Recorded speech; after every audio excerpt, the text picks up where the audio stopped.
Hello friends, नमस्कार। मैं हूं मुन्ना कुमार। आप सभी को YouTube channel talent study lover पर स्वागत है। तो आज की बिहार एसएससी की क्लास नंबर 7 स्टार्ट करते हैं। इस सीरीज में आपको टोटल 50 सेट आपको प्रैक्टिस कराए जाएंगे, जिसमें से आज 7वां नंबर की क्लास स्टार्ट करेंगे। ठीक है, तो चलिए बढ़ते हैं आगे आज की फर्स्ट क्वेश्चन की ओर। इससे पहले आपको बता दें कि इस क्लास की पीडीएफ आपको नीचे डिस्क्रिप्शन बॉक्स में और टेलीग्राम दोनों जगह पर प्रोवाइड करा दिए जाएंगे, तो आप वहां से डाउनलोड कर सकते हैं अपने रिवीजन करने के लिए। तो चलिए शुरू करते हैं आज की क्लास और फर्स्ट क्वेश्चन से। तो आज का पहला क्वेश्चन है, कपास की खेती के लिए सबसे उपयुक्त मिट्टी होते हैं, यानी कपास की खेती के लिए सबसे उपयुक्त जो मिट्टी होती है वो कौन सा होता है।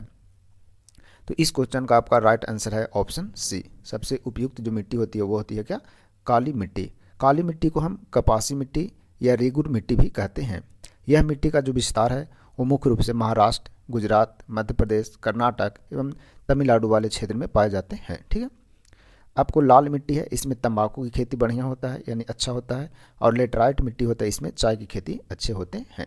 चलिए बढ़ते हैं आगे नेक्स्ट क्वेश्चन की ओर। नेक्स्ट है क्वेश्चन नंबर 2 नंबर क्वेश्चन है, निम्नलिखित में से किस वर्ष में महात्मा गांधी ने भारत छोड़ो आंदोलन का सूत्रपात किया, यानी कि महात्मा गांधी ने किस वर्ष में भारत छोड़ो आंदोलन का शुरुआत किया था। तो इस क्वेश्चन का आपका राइट आंसर है ऑप्शन डी। कब हुआ था, 1942 में, यानी कि 1942 में हुआ था। 8 अगस्त कब हुआ था, 8 अगस्त को, 8 अगस्त 1942 को बॉम्बे के ग्वालियर टैंक के मैदान से भारत छोड़ो आंदोलन की शुरुआत की गई थी, जिसमें महात्मा गांधी ने करो या मरो का नारा दिया था, यानी कि 1942 में ही दिए थे। 1920 से 22 ईस्वी तक असहयोग आंदोलन चला था। 1930 से 34 में क्या चला था, सबनीय अवज्ञा आंदोलन चलाया गया था। 1928 ईस्वी में बारदोली सत्याग्रह चलाया गया था। 8 अगस्त 1940 को अगस्त प्रस्ताव अंग्रेजों द्वारा लाया गया था। कब लाया गया था, अगस्त प्रस्ताव जो है वो 8 अगस्त 1940 को अंग्रेजों के द्वारा लाया गया था। 1942 में 1942 में भारत कौन आया था, क्रिप्स मिशन आया था, क्रिप्स मिशन। ठीक है, तो ये कुछ रिवीजन पॉइंट थे। चलिए बढ़ते हैं नेक्स्ट क्वेश्चन की ओर। नेक्स्ट है क्वेश्चन नंबर 3, शिक्षा का अधिकार अधिनियम 2009 कितने आयु के बच्चों के लिए लागू किया गया, यानी कि जो शिक्षा का अधिकार है वर्ष 2009 वो कितनी वर्ष के बच्चों के लिए लागू किया गया है। तो इस क्वेश्चन का आपका राइट आंसर होगा ऑप्शन सी। कितने वर्षों के लिए, 6 से 14 वर्ष के बच्चों के लिए लागू किया गया। शिक्षा का अधिकार जो लागू हुआ वो कब हुआ, तो 1 अप्रैल 2010 को लागू हो गया था। ठीक है ना। वर्तमान में मौलिक कर्तव्यों की संख्या टोटल कितना हो गया है, 11। पहले कितना था, 10 था, 10 से बढ़कर हो गए हैं 11। जबकि मौलिक अधिकार जो है वो पहले 7, पहले कितना था, 7 था, अब वर्तमान में कितने हो गए हैं, 6 हो गए हैं। ठीक है ना। चलिए बढ़ते हैं आगे नेक्स्ट क्वेश्चन की ओर। नेक्स्ट है क्वेश्चन नंबर 4 नंबर क्वेश्चन बोल रहा है, विश्व स्वास्थ्य संगठन का मुख्यालय कहाँ स्थित है। तो विश्व स्वास्थ्य संगठन यानी WTO का, WHO वर्ल्ड हेल्थ ऑर्गेनाइजेशन का मुख्यालय कहाँ स्थित है। तो इस क्वेश्चन का आपका राइट आंसर होगा ऑप्शन ए। कहाँ है, जिनेवा में स्थित है। जिनेवा कहाँ स्थित है, तो स्विट्जरलैंड में है। तो WHO यानी विश्व स्वास्थ्य संगठन की स्थापना कब हुए थे, तो 7 अप्रैल 1948 को हुआ था। इसीलिए 7 अप्रैल को आपको क्या मनाया जाता है, विश्व स्वास्थ्य दिवस मनाया जाता है। ठीक है ना। आगे देखते हैं, यूनेस्को का मुख्यालय जो है वो कहाँ स्थित है। तो यूनेस्को का मुख्यालय आपका पेरिस, फ्रांस में स्थित है। एमनेस्टी इंटरनेशनल एक संस्था है, इसका मुख्यालय कहाँ है, तो लंदन, यूके में स्थित है। अंतर्राष्ट्रीय मुद्रा कोष यानी IMF, अंतर्राष्ट्रीय इंटरनेशनल मॉनेटरी फंड, इसकी मुख्यालय कहाँ है, वाशिंगटन DC में स्थित है। एवं विश्व बैंक जो है, विश्व बैंक है, इसका भी मुख्यालय कहाँ है, वाशिंगटन DC में है। चलिए बढ़ते हैं आगे नेक्स्ट क्वेश्चन की ओर। नेक्स्ट है क्वेश्चन नंबर 5, अलेक्जेंडर फ्लेमिंग को निम्नलिखित में से किसकी खोज के लिए श्रेय दिया जाता है। अलेक्जेंडर फ्लेमिंग निम्न में से किसका खोज किए थे, इसके लिए उनको श्रेय दिया जाता है। तो इस क्वेश्चन का आपका राइट आंसर होगा ऑप्शन सी। अलेक्जेंडर फ्लेमिंग के द्वारा पेनिसिलिन की खोज किया गया था। W.K. रॉन्स्टन एक्सरे की खोज किया था। एक्सरे की खोज जो किया था किसके द्वारा, W.K. रॉन्स्टन के द्वारा किया गया था। गुरुत्वाकर्षण का सिद्धांत आपको पता है कौन दिए थे, न्यूटन के द्वारा दिया गया था। और इंसुलिन की जो खोज है वो बेंटिंग एवं बेस्ट के द्वारा किया गया था। कुछ जैव वैज्ञानिक और उनके खोज कौन कौन किए हैं देखते हैं। जैसे कि है पोलियो की जो खोज है वो किसके द्वारा किया गया था, जॉन ई साल्क के द्वारा, जॉन ई साल्क इसके द्वारा खोज किया गया था, पोलियो का खोज किया गया था। जीवाणु का जो खोज है वो किनके द्वारा किया गया था, ल्यूवेन हाक के द्वारा किया गया था। स्ट्रिप्टोमाइसिन बैक्समैन के द्वारा किया गया था। रक्त परिसंचरण जो है वो खोज किया गया था विलियम हार्वे जी के द्वारा, विलियम हार्वे।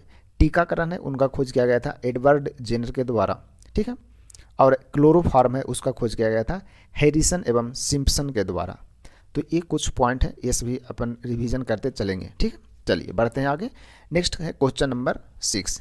क्वेश्चन नंबर 6 बोल रहा है क्या, दूरस्थ शिक्षा का सर्वोच्च संस्था है, जो दूरस्थ शिक्षा है उसका सर्वोच्च संस्था है वो कौन है। तो इस क्वेश्चन का आपका राइट आंसर होगा ऑप्शन बी, दूरस्थ शिक्षा परिषद है, ठीक है ना, दूरस्थ शिक्षा परिषद। इग्नू है, इग्नू का पूर्ण रूप क्या होता है, IGNOU। इग्नू का पूर्ण रूप होता है क्या, Indira Gandhi national open university. IGNOU की स्थापना कब हुआ था, 1985 में। इसका मुख्यालय कहाँ है, नई दिल्ली में स्थित है। ये जो है न्यू दिल्ली में स्थित है इसका मुख्यालय। और दूरस्थ शिक्षा जो है, दूरस्थ शिक्षा परिषद जो है ये काम जो करता है ये किसके अंदर में, इग्नू के अंदर में ही काम करते हैं। चलिए बढ़ते हैं आगे नेक्स्ट क्वेश्चन की ओर। नेक्स्ट है क्वेश्चन नंबर 7। क्वेश्चन नंबर 7 है, युवा गणितज्ञों के लिए 2021 का रामानुजन पुरस्कार किसे सम्मानित किया गया। तो इस क्वेश्चन का आपका राइट आंसर है ऑप्शन ए, नीना गुप्ता जी को दिया गया है, ठीक है। चलिए बढ़ते हैं नेक्स्ट क्वेश्चन की ओर। नेक्स्ट है क्वेश्चन नंबर 8। जनगणना 2011 के अनुसार भारत में महिला एवं पुरुष लिंग अनुपात जो है वो क्या है, यानी 2011 के अनुसार भारत में लिंगानुपात जो है वो क्या है। तो 943 अनुपात कितना है, 1000, यानी 933 महिला और 1000 पुरुष, यानी 1000 पुरुष पर 933 महिलाएं हैं, ठीक है ना। चलिए आगे देखते हैं। आगे बताया गया विश्व बैंक के अनुसार वर्तमान में जीवन प्रत्यास्थता जो है वो भारत का जीवन प्रत्यास्थता कितना बताया गया है, 69.14 वर्ष बताया गया है। इसमें पुरुष का जो जीवन प्रत्यास्थता है वो है 68.32 लगभग, और महिला का जो जीवन प्रत्यास्थता बताया गया है वो 17.42 वर्ष बताया गया है। और ऑल ओवर कितना है, 69.14 है, ठीक है ना। भारत में सबसे अधिक लिंगानुपात किस राज्य में है, तो केरल में है। कितना है, 1084 महिला है 1000 पुरुष पर। तो सबसे अधिक जो लिंगानुपात है भारत के किस राज्य में है, तो केरल में। केरल की राजधानी कहाँ है, तिरुवनंतपुरम, ठीक है। चलिए बढ़ते हैं आगे। और सबसे कम कहाँ है, तो हरियाणा में है। सबसे कम हरियाणा में लिंगानुपात है, सबसे कम हरियाणा में 879, ठीक है ना। चलिए बढ़ते हैं आगे नेक्स्ट क्वेश्चन की ओर। नेक्स्ट है क्वेश्चन नंबर 9। क्वेश्चन नंबर 9 बोल रहा है, अकबर ने निम्नलिखित में से किस नगर की स्थापना की और उसे अपना राजधानी भी बनाया। यानी अकबर ने किस नगर की स्थापना की और उसे फिर अपना राजधानी भी बना लिया था। तो इस क्वेश्चन का आपका राइट आंसर होगा ऑप्शन डी, फतेहपुर सीकरी। फतेहपुर सीकरी को अकबर ने क्या किया, शहर को बनाया और फिर उसमें राजधानी भी बना लिया था, फतेहपुर सीकरी को, ठीक है। आगरा में ताजमहल का निर्माण किसके द्वारा कराया गया था, तो शाहजहां के द्वारा कराया गया था अपनी बेगम मुमताज़ महल के याद में, ठीक है। आगरा स्थित है किस नदी के किनारे, तो यमुना नदी के किनारे है। दिल्ली भी यमुना नदी के किनारे भी स्थित इनकी ही है, ठीक है। दिल्ली के लाल किले का निर्माण शाहजहां के द्वारा करवाया गया था। शाहजहां का शासनकाल को स्थापत्य कला का स्वर्ण युग कहते हैं। किसके युग का, स्थापत्य कला, स्थापत्य कला का स्वर्ण युग कहते हैं। तो किसके काल को कहते हैं, तो शाहजहां के काल को कहते हैं, ठीक है। चलिए बढ़ते हैं आगे। नेक्स्ट है क्वेश्चन नंबर 10। क्वेश्चन नंबर 10 में बोल रहा है क्या, प्राचीन काल में गुप्त बाकाटक काल की प्रसिद्ध महिला शासक निम्नलिखित में से कौन थी। यानी प्राचीन काल में गुप्त बाकाटक काल की प्रसिद्ध महिला शासक जो थी वो कौन थी। तो इस क्वेश्चन का आपका राइट आंसर होगा ऑप्शन बी, कौन थी, प्रभावती। कौन थी, प्रभावती थी। बाकाटक वंश के संस्थापक जो थे वो कौन थे, विंध्य शक्ति के द्वारा किया गया था।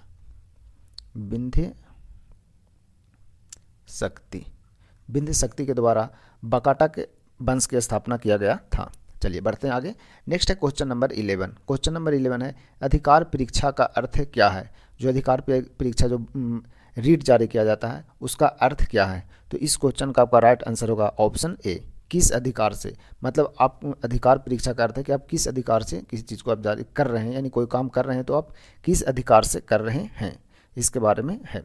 तो बताया गया इसमें कि अनुच्छेद 32 के अंतर्गत सुप्रीम कोर्ट, अनुच्छेद 32 के अंतर्गत सुप्रीम कोर्ट यानी कि सुप्रीम कोर्ट, और अनुच्छेद 226 के अंतर्गत हाई कोर्ट जो है वो 5 प्रकार की रीट जारी करता है, ठीक है ना। अब वो कौन कौन सी रीट है?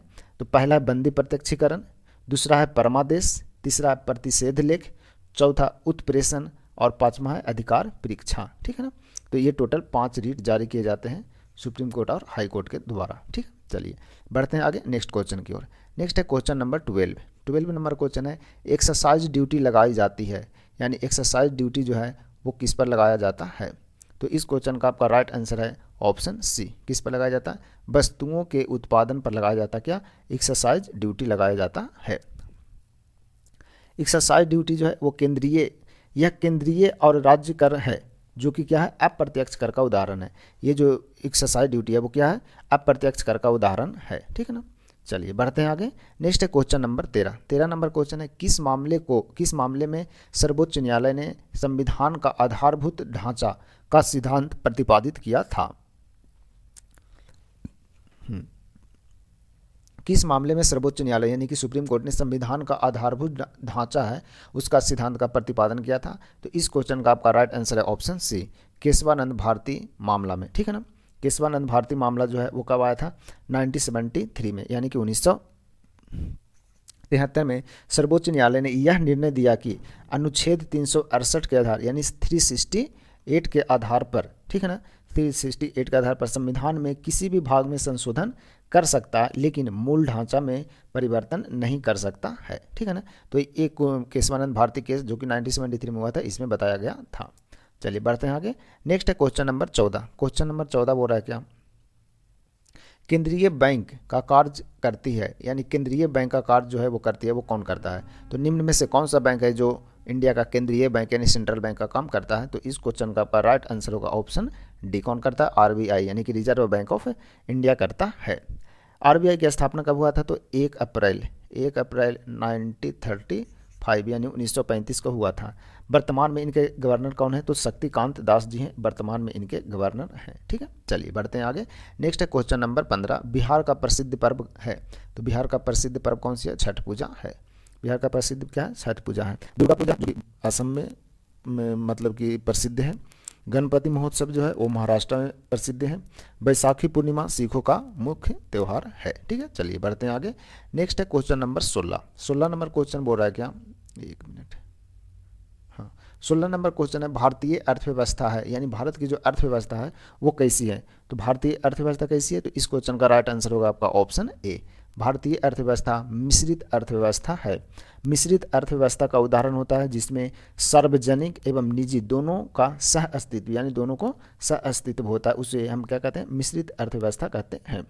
मुक्त अर्थव्यवस्था में आयात जो है वो निर्यात पर सरकार का नियंत्रण नहीं रहता है, ठीक है ना। मुक्त अर्थव्यवस्था होता है उसमें आयात और निर्यात पर सरकार का नियंत्रण नहीं होता है, उसे मुक्त अर्थव्यवस्था कहते हैं, यानी फ्री इकोनॉमी कहते हैं। मिश्रित कृषि का अर्थ जो होता है, एक होता है ना मिश्रित कृषि का मतलब होता है क्या? कि कोई कृषि का जो कोई व्यक्ति है वो कृषि के साथ साथ में पशुपालन भी करता है, उसे मिश्रित कृषि कहते हैं। ये था क्या? मिश्रित अर्थव्यवस्था। तो मिश्रित अर्थव्यवस्था जो होता है वो होता है उसमें निजी और सरकारी दोनों का योगदान, यानी दोनों का सह अस्तित्व होता है, उसे मिश्रित अर्थव्यवस्था कहते हैं, ठीक है ना। चलिए बढ़ते हैं आगे। नेक्स्ट है क्वेश्चन नंबर 17। क्वेश्चन नंबर 17 हरित क्रांति के जनक माने जाते हैं, यानी हरित क्रांति के जो जनक हैं वो किन्हें माना जाता है? तो इस क्वेश्चन का आपका राइट आंसर है ऑप्शन बी। किसे माना जाता है? Doctor MS. स्वामीनाथन को माना जाता है। क्या माना जाता है? तो हरित क्रांति के जनक माने जाते हैं। भारत में दुग्ध जो श्वेत क्रांति है जो कि दूध से संबंधित है, उनके जनक कौन माने जाते हैं? तो डॉक्टर बर्गिज कुरियन को माना जाता है, ठीक है ना। हरगोविंद खुराना भारतीय मूल के अमेरिकी वैज्ञानिक थे, ठीक है ना। उन्होंने 1968 में उन्हें क्या मिला था? नोबेल पुरस्कार मिला था। किनको? हरगोविंद खुराना जी को मिला था, ठीक है। चलिए बढ़ते हैं आगे। नेक्स्ट है क्वेश्चन नंबर 18। क्वेश्चन नंबर 18 बोल रहा है क्या? क्वेश्चन नंबर 18 एक मिनट। क्वेश्चन नंबर 18 संसद द्वारा पारित विधेयकों पर राष्ट्रपति का हस्ताक्षर अनिवार्य क्यों है? यानी संसद के द्वारा जो पारित विधेयक होता है उस पर राष्ट्रपति का जो हस्ताक्षर है वो क्यों जरूरी है? तो इस क्वेश्चन का आपका राइट आंसर होगा ऑप्शन डी, ठीक है ना। ऑप्शन डी यानी उपयुक्त में से सभी, यानी कि सभी जो है वो सही है, क्योंकि पहला है वह कार्यपालिका के अध्यक्ष हैं इसलिए जरूरी है। दूसरा, वह कानून को लागू करने की जिम्मेवारी लेता है। और तीसरा था, वह राज्यसभा का संप्रभुता का प्रतीक है, यानी संप्रभुता का प्रतीक है। तो राष्ट्रपति जो है क्या है, राज्य का यानी देश के संप्रभुता का क्या है, प्रतीक है। भारतीय संविधान में अनुच्छेद 79 है। अनुच्छेद 79 में संसद के अंतर्गत लोकसभा, राज्यसभा और राष्ट्रपति तीनों आते हैं। अनुच्छेद 79 के अंतर्गत लोकसभा, राज्यसभा और राष्ट्रपति, ठीक है ना, तीनों आते हैं, यानी प्रेसिडेंट भी आते हैं। संसद द्वारा पारित जो विधेयक है उस पर राष्ट्रपति अनुच्छेद 111 के अंतर्गत 111 के तहत क्या करते हैं, हस्ताक्षर करते हैं और वह कानून बन जाता है। अनुच्छेद 53 अनुच्छेद 53 के अंतर्गत कार्यपालिका शक्ति जो होता है वो किस में होता है, राष्ट्रपति में निहित होता है। अनुच्छेद कितना, 53 के अंतर्गत। अनुच्छेद 53 के मतलब बताता है कि कार्यपालिका शक्ति जो है वो किस में निहित होता है, तो राष्ट्रपति में होता है। चलिए बढ़ते हैं नेक्स्ट क्वेश्चन की ओर। नेक्स्ट है क्वेश्चन नंबर 19। ऐसी मुद्रा जिसकी विनिमय दर सरकार द्वारा प्रभावित होती है ये क्या कहलाती है। ऐसी मुद्रा जिसकी विनिमय दर सरकार द्वारा प्रभावित होती है क्या कहलाती है। तो इस क्वेश्चन का आपका राइट आंसर है ऑप्शन डी, क्या है, प्रतिबंधित मुद्रा, ठीक है ना, प्रतिबंधित मुद्रा कहलाती है। प्रबंधित मुद्रा, वेरी सॉरी, प्रबंधित मुद्रा कहलाती है। इस क्वेश्चन का राइट आंसर होगा प्रबंधित मुद्रा। ऐसी मुद्रा जिसका विनिमय दर सरकार द्वारा नियंत्रित होती है वह प्रबंधित मुद्रा कहलाती है। जो मुद्रा आसानी से बाजार में जो मुद्रा आसानी से उपलब्ध नहीं होता है ना, उसे क्या कहते हैं, दुर्लभ मुद्रा कहते हैं। दुर्लभ जो कि बहुत ही दुर्लभ है, जो कि आसानी से नहीं मिलता है, ठीक है ना। भारत में मुद्रा विनिमय जो है वो किसके द्वारा तय किया जाता है, तो मुद्रा विनिमय जो है भारत में आरबीआई के द्वारा किया जाता है। आरबीआई यानी रिजर्व बैंक ऑफ इंडिया, जिसकी स्थापना 1 अप्रैल 1935 को हुआ था, ठीक है ना। चलिए बढ़ते हैं आगे। नेक्स्ट है क्वेश्चन नंबर 20 नंबर क्वेश्चन है, बुल और बियर शब्द का संबंध जो है वो किससे है। तो बुल और बियर शब्द का जो संबंध है वो किससे है, तो स्टॉक बाजार से है। तो इस क्वेश्चन का राइट आंसर होगा आपका ऑप्शन ए, स्टॉक बाजार से संबंधित है। राष्ट्रीय शेयर बाजार है जिसकी स्थापना किस समिति पर हुआ था, तो फिरवानी समिति पर हुआ था। कब, 1992 में हुआ था। राष्ट्रीय शेयर बाजार जिसकी स्थापना फिरवानी समिति पर हुआ था 1992 में। बॉम्बे स्टॉक एक्सचेंज जिसकी स्थापना कब हुआ था, 1875 ईस्वी में। 1875 ईस्वी में हुआ था। एशिया का सबसे पुराना शेयर बाजार है, ठीक है। चलिए बढ़ते हैं आगे नेक्स्ट क्वेश्चन की ओर। नेक्स्ट है क्वेश्चन नंबर 21 नंबर क्वेश्चन बोल रहा है क्या, राज्य चुनाव आयोग नगर पालिका चुनाव किस अनुच्छेद के अधीन संचालित व नियंत्रित करता है तथा उसका अधीक्षण करता है। यानी राज्य चुनाव आयोग है वो नगर पालिका का जो चुनाव हो किस अनुच्छेद के अंतर्गत संचालित और नियंत्रित करता है। तो इस क्वेश्चन का आपका राइट आंसर होगा ऑप्शन ए, 243 के अनुसार, 243 अनुच्छेद 243 के अनुसार करते हैं, ठीक है। चलिए बढ़ते हैं आगे। नेक्स्ट है क्वेश्चन नंबर 22। कौन सी समिति आपराधिक राजनीतिज्ञ और नौकरशाही संबंध पर गठित किया गया था। यानी कौन सा जो समिति है निम्नलिखित में से उसे आपराधिक राजनीतिज्ञ और नौकरशाही संबंध पर गठित किया गया था। तो इस क्वेश्चन का आपका राइट आंसर है ऑप्शन सी, किसका है, बोहरा समिति, ठीक है ना। बोहरा समिति को गठित किया गया था, किसके लिए, आपराधिक राजनीतिक और नौकरशाही संबंध पर बनाया गया था। इन्होंने अपना रिपोर्ट कब सौंपा था, तो इसने अपना रिपोर्ट 1993 ईस्वी को सौंपा था, ठीक है ना। तारकुंडी समिति जो है और इंद्रजीत गुप्ता समिति का संबंध किससे, चुनाव सुधार से था। इंद्रजीत गुप्ता और तारकुंडी समिति दोनों का जो इकट्ठा गठन किया गया था वो चुनाव में सुधार लाने से संबंधित था। के संथानम समिति की रिपोर्ट पर सीवीसी का गठन किया गया था जो कि 1964 में हुआ था। 1964 में सीवीसी का गठन हुआ था, सेंट्रल विजिलेंस कमीशन, ठीक है ना, जिसका गठन 1964 में हुआ था। के संथानम की समिति के रिपोर्ट के आधार पर किया गया था। चलिए बढ़ते हैं आगे। नेक्स्ट है क्वेश्चन नंबर 23 नंबर क्वेश्चन देखते हैं क्या है। 23 नंबर क्वेश्चन में बोल रहा है, बिहार का वह जिला कौन है जहां महिलाओं की संख्या पुरुषों से अधिक है। यानी पुरुष की जो महिलाओं की जो जनसंख्या है वो पुरुषों की तुलना में क्या है, अधिक है। तो इस क्वेश्चन का आपका राइट आंसर होगा क्या, ऑप्शन सी, कौन सा है, गोपालगंज। यानी यहाँ की लिंगानुपात अधिक है, ठीक है ना। अब भारत में सबसे कम लिंगानुपात कहाँ है, तो सबसे कम लिंगानुपात जो है वो आपका मुंगेर में स्थित, मुंगेर में है। सबसे कम लिंगानुपात मुंगेर में और सबसे अधिक लिंगानुपात कहाँ है, गोपालगंज में है। बिहार में सबसे साक्षर जिला जो है वो कौन सा है, तो सबसे साक्षर जिला जो है वो रोहतास है, ठीक है ना। सबसे साक्षर जिला कौन है? रोहतास है। सबसे अधिक जनसंख्या घनत्व वाला जिला कौन है? शिवहर। शिवहर सबसे अधिक जनसंख्या घनत्व वाला, और सबसे कम जनसंख्या घनत्व कहाँ है? तो कैमूर में है, कैमूर में, कैमूर डिस्ट्रिक्ट में। ठीक है, चलिए बढ़ते हैं आगे। नेक्स्ट क्वेश्चन नंबर क्या? 24 नंबर क्वेश्चन में बोल रहा है, भारत सरकार ने निम्नलिखित में से किस शासक से अपना प्रतीक लेकर अपनाया? ठीक है ना, अपना प्रतीक लेकर अपनाया। तो इस क्वेश्चन का आपका राइट आंसर होगा ऑप्शन सी, अशोक। भारत सरकार ने निम्नलिखित में से किस शासक का अपना प्रतीक अपनाया? तो अपना प्रतीक किसका अपनाया? तो अशोक का है जो, ठीक है ना। पुलकेश सिंह द्वितीय जो है वो चालुक्य वंश का महानतम शासक था। कनिष्क कुषाण वंश का महानतम शासक था। कृष्णदेव राय तुलुभ वंश का महानतम शासक था। तुलुभ वंश है जिसे विजयनगर साम्राज्य भी बोलते हैं। ठीक है, चलिए बढ़ते हैं आगे। नेक्स्ट है क्वेश्चन नंबर 25 क्वेश्चन बोल रहा है, दीपावली घोषणा किससे और कब की है? दीपावली जो घोषणा है वो किसने किया और कब किया? इस क्वेश्चन का राइट आंसर होगा आपका ऑप्शन बी, कब किया गया था? 1929 यानी 1929 में किया गया था। किसके द्वारा? लॉर्ड इरविन के द्वारा किया गया था।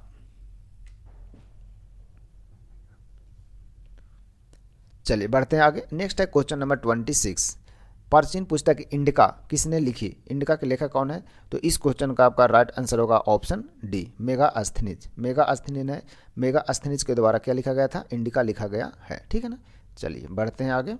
आगे है नेक्स्ट है क्वेश्चन नंबर क्या? 27 नंबर क्वेश्चन बोल रहा है क्या, फ्रांसीसी क्रांति का नारा क्या था? फ्रांसीसी क्रांति का जो नारा था वो क्या था? तो इस क्वेश्चन का आपका राइट आंसर है ऑप्शन बी, स्वतंत्रता, समानता और बंधुता। स्वतंत्रता, समानता और बंधुता किसका नारा था? तो फ्रांसीसी क्रांति का था। लोकतंत्र का जो नारा दिया गया था ना, जनता के द्वारा और जनता के लिए, यह अमेरिकी पूर्व राष्ट्रपति कौन थे? अब्राहम लिंकन के द्वारा दिया गया था। एक राष्ट्र एक नेता और एक झंडा, ठीक है ना, एक राष्ट्र एक नेता और एक झंडा, यह नारा किसके द्वारा दिया गया था? हिटलर के द्वारा दिया गया था। फ्रांस में जो क्रांति हुआ था वो कब हुआ था? 1789 में हुआ था। फ्रांसीसी क्रांति कब हुआ था? 1789 में हुआ था, जो कि लुईस सोलहवां थे, उनके शासनकाल में हुआ था। ठीक है, चलिए बढ़ते हैं आगे। नेक्स्ट है क्वेश्चन नंबर 28 नंबर क्वेश्चन बोल रहा है, विश्व का सबसे बड़ा द्वीप कौन सा है? जो विश्व का सबसे बड़ा द्वीप है वो कौन सा है? तो इस क्वेश्चन का आपका राइट आंसर होगा ऑप्शन सी, कौन सा है? ग्रीनलैंड द्वीप है जो विश्व का सबसे बड़ा द्वीप है। ग्रीनलैंड द्वीप कहाँ अवस्थित है? तो आर्कटिक महासागर में स्थित है। कहाँ? आर्कटिक महासागर में स्थित है। हिंद महासागर में अवस्थित कौन सा द्वीप है? तो श्रीलंका। ठीक है ना, श्रीलंका कहाँ स्थित है? तो हिंद महासागर में स्थित है। मेडागास्कर जो है वो कहाँ स्थित है? तो हिंद महासागर में ये भी स्थित है। यानी श्रीलंका और मेडागास्कर दोनों कहाँ स्थित है? हिंद महासागर में स्थित है। ठीक, चलिए बढ़ते हैं आगे नेक्स्ट क्वेश्चन की ओर। नेक्स्ट है क्वेश्चन नंबर 29, भारत के राष्ट्रपति के बारे में क्या असत्य है? क्या असत्य है वो पूछ रहा है, तो कौन सी जो है वो गलत है?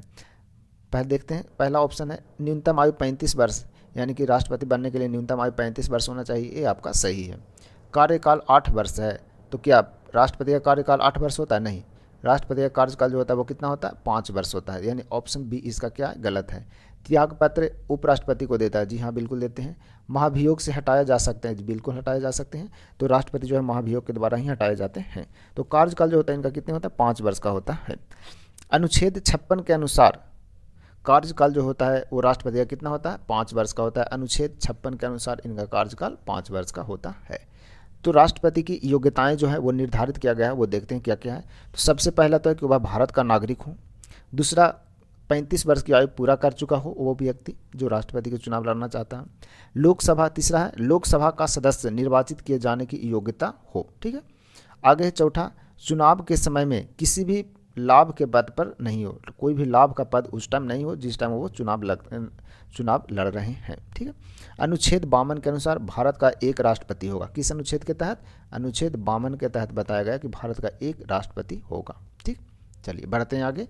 नेक्स्ट है क्वेश्चन नंबर 30। क्वेश्चन नंबर 30 में बोला जा रहा है क्या, स्वतंत्र भारत का प्रथम भारतीय गवर्नर जनरल कौन था? स्वतंत्र भारत के प्रथम भारतीय गवर्नर जनरल कौन थे? तो इस क्वेश्चन का आपका राइट आंसर होगा ऑप्शन ए, कौन थे? सी राजगोपालाचारी थे। सी राजगोपालाचारी जो थे स्वतंत्र भारत के प्रथम एवं अंतिम गवर्नर जनरल रहे। प्रथम और अंतिम दोनों थे स्वतंत्र भारत के भारतीय गवर्नर। ठीक है ना, CR फार्मूला कब दिया गया था? तो CR फार्मूला जो है श्री राजगोपालाचारी जी के द्वारा दिया गया था 1944 में, 1944 में दिया गया था, ठीक है ना, 1944 में। भारत के प्रथम, स्वतंत्र भारत का प्रथम कमांडर इन चीफ कौन बने थे? General KM Cariappa. KM Cariappa जो थे भारत के प्रथम क्या थे? चीफ, प्रथम कमांडर इन चीफ थे। प्रथम मुख्य न्यायाधीश कौन थे? हीरालाल जे कानिया, ठीक है ना, हीरालाल जे कानिया। 1945 में, 1945 में MN राय के द्वारा जन योजना बनाई गई थी। किनके द्वारा जन योजना बनाया गया था? तो MN राय के द्वारा बनाया गया था, ठीक है। चलिए बढ़ते हैं आगे। नेक्स्ट है क्वेश्चन नंबर 31 नंबर क्वेश्चन है, दिलवाड़ा के जैन मंदिरों का निर्माण किसने करवाया था? जो दिलवाड़ा का जैन मंदिर है उसका निर्माण किसके द्वारा करवाया गया था? तो इस क्वेश्चन का आपका राइट आंसर है ऑप्शन सी, किसके द्वारा? चालुक्यों के द्वारा करवाया गया था। दिलवाड़ा का जो जैन मंदिर है वो गुजरात के चालुक्य वंश के शासक थे भीम प्रथम के सामंत, ठीक है ना, बिमल शाही के द्वारा करवाया गया था। यानी उनके जो अधीनस्थ कार्य करने वाले सामंत थे बिमल शाही, उनके द्वारा करवाया गया था। माउंट आबू कहाँ स्थित है? तो राजस्थान में स्थित है। दिलवाड़ा का जैन मंदिर श्वेत मार्बल से बना हुआ है। किससे बना हुआ है? तो श्वेत मार्बल से बना हुआ है। श्वेत मार्बल से बना हुआ है। ये मंदिर अपनी नक्काशी के लिए क्या है? विख्यात है। अब ये जो मंदिर है यानी जैन दिलवाड़ा का जैन मंदिर है वो अपनी नक्काशी के लिए विख्यात है। चंदेल शासकों द्वारा खजुराहो के मंदिर का निर्माण करवाया गया था। खजुराहो के जो मंदिर है उसका निर्माण किसके द्वारा कराया गया था? चंदेल के शासकों द्वारा करवाया गया था, ठीक है। चलिए बढ़ते हैं आगे। नेक्स्ट है क्वेश्चन नंबर 32 नंबर क्वेश्चन क्या बोल रहा है? राष्ट्रपति को निम्नलिखित में से शपथ कौन दिलाता है? यानी भारत के जो राष्ट्रपति हैं उनके शपथ जो है वो किसके द्वारा दिलाया जाता है? तो इस क्वेश्चन का आपका राइट आंसर होगा क्या? ऑप्शन ए, ठीक है ना, ऑप्शन ए, यानी कि भारत के मुख्य न्यायाधीश के द्वारा इनको शपथ दिलाया जाता है। अनुच्छेद 60 यानी 60 के अंतर्गत भारतीय राष्ट्रपति को मुख्य न्यायाधीश शपथ दिलवाता है। कितना अनुच्छेद के तहत? अनुच्छेद 60 के तहत, ठीक है ना, राष्ट्रपति को शपथ दिलवाते हैं। लेकिन राष्ट्रपति जो है वो अपना त्याग पत्र किन्हें देते हैं? तो त्याग पत्र उपराष्ट्रपति को देते हैं, ठीक है। राष्ट्रपति पर महाभियोग जो चलाया जाता है वो किस अनुच्छेद के तहत? अनुच्छेद 61, अनुच्छेद जो है आपका 61 के तहत उन पर महाभियोग चलाया जाता है। उपराष्ट्रपति को शपथ कौन दिलाता है? तो उपराष्ट्रपति को शपथ जो है वो राष्ट्रपति दिलाते हैं, ठीक है। चलिए बढ़ते हैं आगे। नेक्स्ट है क्वेश्चन नंबर 33 नंबर क्वेश्चन बोल रहा है क्या कि दोहरी शासन नीति को किसने समाप्त किया था? जो दोहरी शासन नीति था उसको समाप्त किसके द्वारा किया गया था? तो इस क्वेश्चन का आपका राइट आंसर है ऑप्शन सी, किसके द्वारा समाप्त किया गया था? लॉर्ड कैनिंग के द्वारा करवाया गया था इसका समाप्त। 1784 ईस्वी में बोर्ड ऑफ कंट्रोल की स्थापना किया गया था। बोर्ड ऑफ कंट्रोल की स्थापना कब हुआ था? 1784 ईस्वी में हुआ था, ठीक है। बंगाल में द्वैध शासन की समाप्ति किसके द्वारा किया गया था? वारेन हेस्टिंग्स के द्वारा करवाया गया था।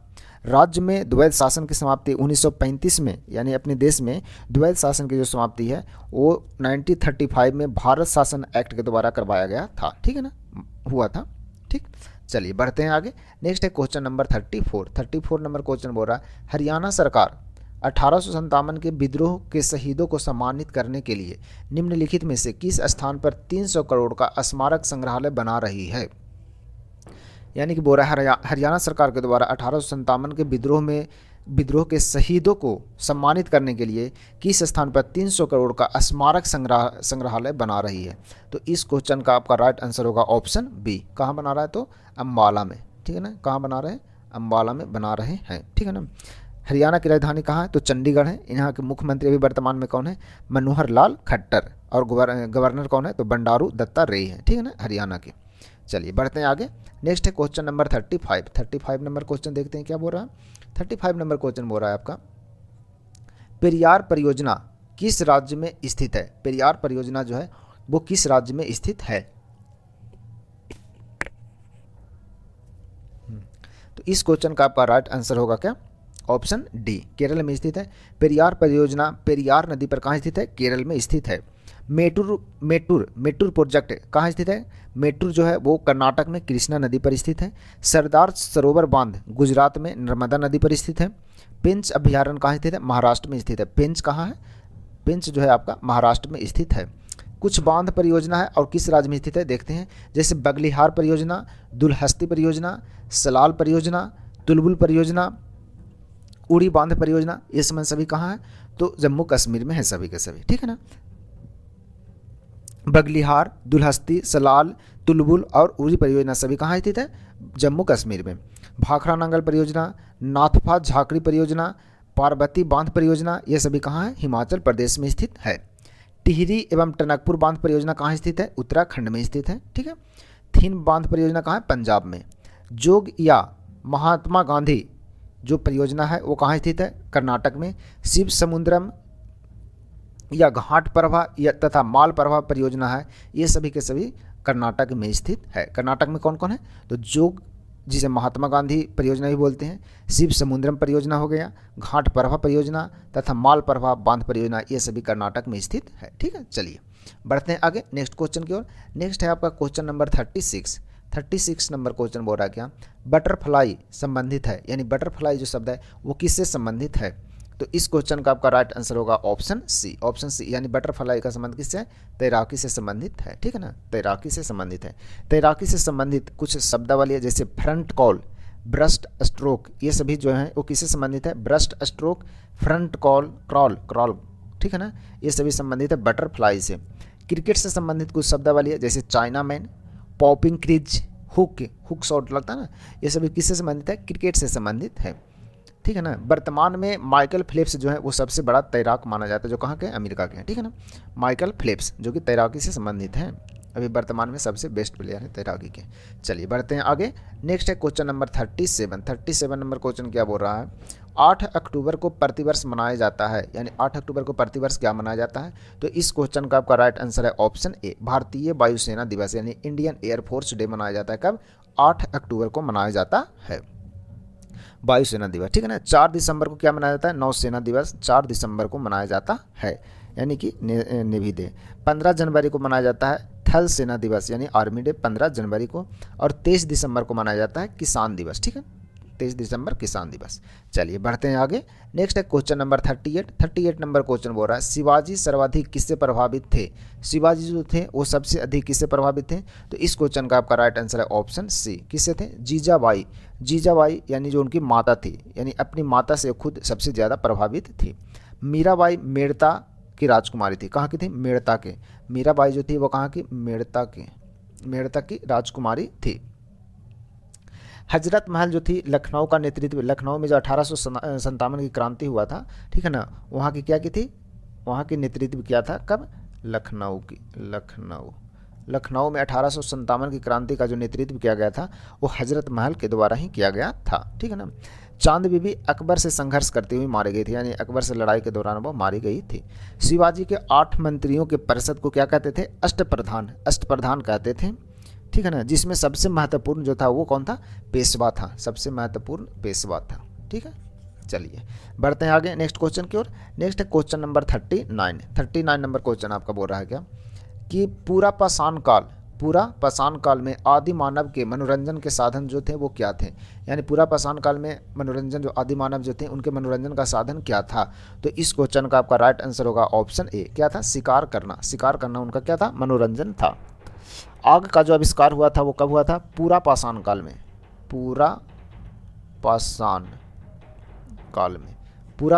में आग का निर्माण हुआ था, आग का आविष्कार हुआ था, ठीक है ना, पूरा पाषाण काल में हुआ था।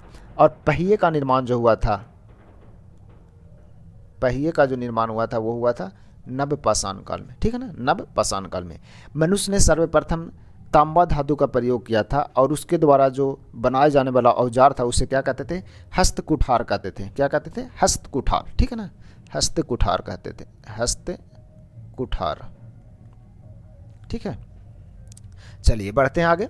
नेक्स्ट है क्वेश्चन नंबर 40 नंबर क्वेश्चन है स्विस ओपन 2022 का महिला एकल खिताब किसने जीता है?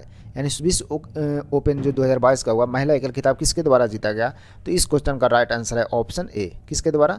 पीवी सिंधु जी के द्वारा जीता गया। पीवी सिंधु का संबंध और साइना नेहवाल का संबंध किस खेल से है? तो बैडमिंटन से है। दीपिका पल्लिकल जो है इसका संबंध किस खेल से? दीपिका पल्लिकल का जो संबंध है वो आपका है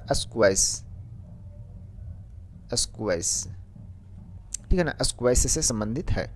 और सानिया मिर्जा का टेनिस से संबंधित है, ठीक है ना, सानिया मिर्जा टेनिस से, ठीक है। चलिए बढ़ते हैं आगे नेक्स्ट क्वेश्चन की ओर। नेक्स्ट क्वेश्चन नंबर 41 है। 41 नंबर क्वेश्चन है, निम्नलिखित में से कौन भारत छोड़ो आंदोलन में नहीं शामिल था, यानी भारत छोड़ो आंदोलन में जो शामिल नहीं थे वो निम्न में से कौन थे। तो इस क्वेश्चन का आपका राइट आंसर होगा option D, B R Ambedkar ji नहीं थे उसमें शामिल, ठीक है ना। भारत छोड़ो आंदोलन कब शुरू हुआ था, 1942 ईस्वी में हुआ था। 9 अगस्त 1942 को भारत छोड़ो आंदोलन शुरू कर दिया गया था, जिसमें महात्मा गांधी ने करो या मरो का नारा दिया था। बी आर अम्बेडकर भारतीय संविधान में प्रारूप समिति के अध्यक्ष थे, किसके अध्यक्ष थे, प्रारूप समिति के, ठीक है ना। और बी आर अम्बेडकर स्वतंत्र भारत के प्रथम विधि मंत्री यानी कि कानून मंत्री भी प्रथम बने थे, कौन, बी आर अम्बेडकर। चलिए बढ़ते हैं आगे नेक्स्ट क्वेश्चन की ओर। नेक्स्ट है क्वेश्चन नंबर 42। 42 नंबर क्वेश्चन है, लोधी वंश का संस्थापक कौन था। तो इस क्वेश्चन का आपका राइट आंसर होगा क्या, लोधी वंश के जो संस्थापक थे वो कौन थे, ऑप्शन सी बहलोल लोधी। बहलोल लोधी के द्वारा लोधी वंश की स्थापना किया गया था। इस वंश में सबसे महानतम शासक जो था वो कौन था, सिकंदर लोधी था, ठीक है ना। और सबसे अंतिम शासक था कौन, इब्राहिम लोधी। इब्राहिम लोधी जो था वो सबसे अंतिम शासक था लोधी वंश का, और सबसे इंपॉर्टेंट यानी महानतम शासक जो था वो सिकंदर लोधी था। बहलोल लोधी के द्वारा सैयद वंश का अंतिम शासक जो था अलाउद्दीन आलम शाह, उसको हराया गया था, यानी उसके पद से हटाया गया था और लोधी वंश की उसकी स्थापना कर दिए गए थे उसके जगह पर। बहलोल लोधी ने मनसद ए आला की उपाधि धारण की थी, किसका, मनसद ए आला। मनसद ए आला की उपाधि धारण किसके द्वारा किया गया था, बहलोल लोधी के द्वारा, जो कि लोधी वंश के संस्थापक थे। सिकंदर लोधी ने 1504 ईस्वी में, इन्होंने 1504 ईस्वी में 1504 ईस्वी में आगरा शहर की स्थापना किया था, यानी आगरा शहर को किसके द्वारा बसाया गया था, तो सिकंदर लोधी के द्वारा बसाया गया था, ठीक है। चलिए बढ़ते हैं आगे। नेक्स्ट है क्वेश्चन नंबर 43। 43 नंबर क्वेश्चन है, केंद्रीय पशु चिकित्सा अनुसंधान संस्थान स्थित है, यानी केंद्रीय पशु चिकित्सा अनुसंधान संस्थान कहाँ स्थित है। तो इस क्वेश्चन का आपका राइट आंसर होगा ऑप्शन ए, कहाँ स्थित है, उत्तर प्रदेश में, उत्तर प्रदेश में स्थित है, ठीक है ना। उत्तर प्रदेश में कहाँ स्थित है, तो केंद्रीय पशु चिकित्सा जो है वो बरेली के इज्जत नगर में स्थित है, कहाँ, उत्तर प्रदेश में। राष्ट्रीय अश्व यानी राष्ट्रीय हॉर्स अनुसंधान जो है वो कहाँ स्थित है, हिसार में। राष्ट्रीय हॉर्स जो है वो कहाँ स्थित है, हिसार। हिसार कहाँ, हरियाणा में, ठीक है ना। केंद्रीय बकरी अनुसंधान कहाँ स्थित है, मखदूम, उत्तर प्रदेश में। मखदूम उत्तर प्रदेश में स्थित है। राष्ट्रीय चमड़ा अनुसंधान कहाँ स्थित है, तो चेन्नई, तमिलनाडु में स्थित है। राष्ट्रीय डेयरी अनुसंधान संस्थान कहाँ स्थित है, तो करनाल, हरियाणा में स्थित है, ठीक है। चलिए बढ़ते हैं आगे नेक्स्ट क्वेश्चन की ओर। नेक्स्ट है क्वेश्चन नंबर 44। 44 नंबर क्वेश्चन देखते हैं, थोड़ा सा इसको आगे बढ़ा लेते हैं। 44, ठीक, अरे एक मिनट, हाँ चलिए 44 नंबर क्वेश्चन बोल रहा है, तमिलनाडु में जाड़ों में यानी जाड़ों के समय में वर्षा क्यों होती है। तमिलनाडु में जाड़ों के समय में वर्षा क्यों होती है, अभी हाल फिलहाल में चेन्नई में बाढ़ आ चुका था, तो वो चक्रवात आने के कारण तो जो बारिश होता है वो क्यों होता है, ये पूछ रहा है। तो इस क्वेश्चन का आपका राइट आंसर होगा ऑप्शन सी, ऑप्शन सी यानी कि उत्तर पूर्व मानसून से होता है, ठीक है ना, उत्तर पूर्व मानसून से होता है।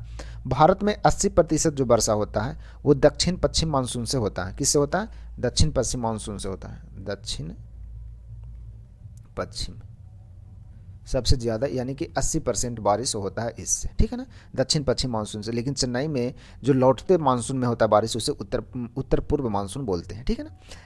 चलिए आगे है next question. Next question number चलते हैं 45 में। 45 नंबर क्वेश्चन है, मिनमबाक्कम अंतर्राष्ट्रीय हवाई अड्डा वो कहाँ स्थित है। मिनमबाक्कम अंतर्राष्ट्रीय हवाई अड्डा कहाँ स्थित है। तो इस क्वेश्चन का आपका राइट आंसर होगा ऑप्शन ए, कहाँ स्थित है, तमिलनाडु में। मिनमबाक्कम अंतर्राष्ट्रीय हवाई अड्डा कहाँ स्थित है, तमिलनाडु के चेन्नई में स्थित है, ठीक है ना, चेन्नई में स्थित है, ये चेन्नई में स्थित है। दमदम हवाई अड्डा जिसे नेताजी सुभाष चंद्र बोस हवाई अड्डा भी बोलते हैं वो आपका स्थित कहाँ है, कोलकाता में स्थित है। पालम जिसे इंदिरा गांधी हवाई अड्डा बोलते हैं वो दिल्ली में स्थित है। सांता क्रूज अंतर्राष्ट्रीय हवाई अड्डा जो कि मुंबई में स्थित है, ठीक है ना। चलिए बढ़ते हैं आगे। नेक्स्ट है क्वेश्चन नंबर 46, हर्ष की आत्मकथा निम्नलिखित में से किसने लिखी है, यानी हर्ष की जो आत्मकथा वो किसके द्वारा लिखा गया है। तो इस क्वेश्चन का आपका राइट आंसर होगा ऑप्शन बी, किसके द्वारा, बाणभट्ट के द्वारा लिखा गया है। हर्षवर्धन का दरबारी कवि था बाणभट्ट, और हर्षचरित्र एवं कादम्बरी दो पुस्तक है, हर्षचरित्र और कादम्बरी पुस्तक दोनों के लेखक जो है वो कौन है, बाणभट्ट के द्वारा लिखा गया है।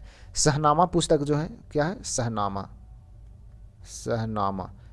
पुस्तक है, इसके लेखक कौन है, फिरदौसी हैं।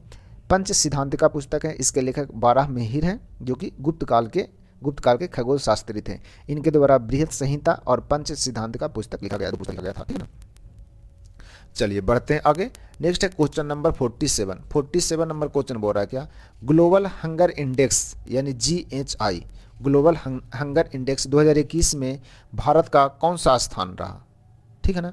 भारत का कौन सा स्थान रहा, तो इस क्वेश्चन का आपका राइट आंसर होगा क्या 47 नंबर। 47 का आंसर जो होगा आपका ऑप्शन बी, कौन था 101वां स्थान रहा कब 2021 में। तो 2023 में जो वर्तमान में स्थान रहा 2023 में रहा वो क्या रहा 111वां रैंक रहा भारत का, ठीक है ना। 2023 में जो इंडिया का रैंक रहा वो कितना रहा 111, ठीक है ना। चलिए बढ़ते हैं नेक्स्ट क्वेश्चन की ओर। नेक्स्ट है क्वेश्चन नंबर 48 नंबर क्वेश्चन है, 5 राज्यों में चुनाव परिणामों से संबंधित निम्न कथनों पर विचार कीजिए।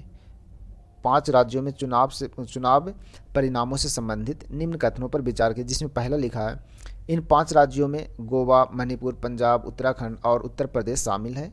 पंजाब में कुल 117 विधानसभा सीटों में सर्वाधिक 92 आम आदमी पार्टी ने जीती। आगे है उत्तर प्रदेश में 48 महिलाओं ने चुनाव जीते। चौथा है उत्तराखंड में राज्य की कुल 17 विधानसभा सीटों में से 47 भाजपा ने जीती। तो इस क्वेश्चन का आपका जो राइट आंसर होगा आपका ऑप्शन डी, क्या है उपयुक्त में से सभी, यानी कि ऑल ऑफ दी इसमें सही है। तो ये क्वेश्चन आपका पुराना है, लेकिन अपने यूज का जो क्वेश्चन रहेगा वो ये रहता है। देखिए जैसे गोवा है, तो गोवा में टोटल जो विधानसभा सीट है वो कितना है, गोवा में टोटल आपका विधानसभा सीट जो है वो कितना है 40 है। मणिपुर में कितना है, मणिपुर में टोटल 60 है। पंजाब में कितना है 117 विधानसभा टोटल सीटें हैं। उत्तराखंड में आपका टोटल कितना है 70 है, ठीक है ना। और उत्तर प्रदेश में आपका टोटल जो सीट है विधानसभा का वो कितना है टोटल 403 है, जो कि इंडिया में सबसे ज़्यादा है, ठीक है। तो अपने यूज की ये चीज़ें आप इसे रिवीजन या याद रख सकते हैं। बाकी ये सब चीज़ें याद हो कब की क्वेश्चन है, हो सकता है पुराना क्वेश्चन हो, ठीक है ना। चलिए बढ़ते हैं आगे। नेक्स्ट है क्वेश्चन नंबर 49 नंबर क्वेश्चन आपका बोल रहा है क्या, गणित के क्षेत्र में प्रसिद्ध एबेल पुरस्कार 2022 हेतु किसे नामित किया गया है। 2022 में किसे एबेल पुरस्कार नामित किया गया है, इस क्वेश्चन का राइट आंसर होगा ऑप्शन बी, डेनिस पार्लेन सुलीवन को मिला 2022 का एबेल पुरस्कार, ठीक है ना। अब 2023 को किससे मिला देख लेते हैं। तो 2023 का मिला है वो लुइस, कौन है लुइस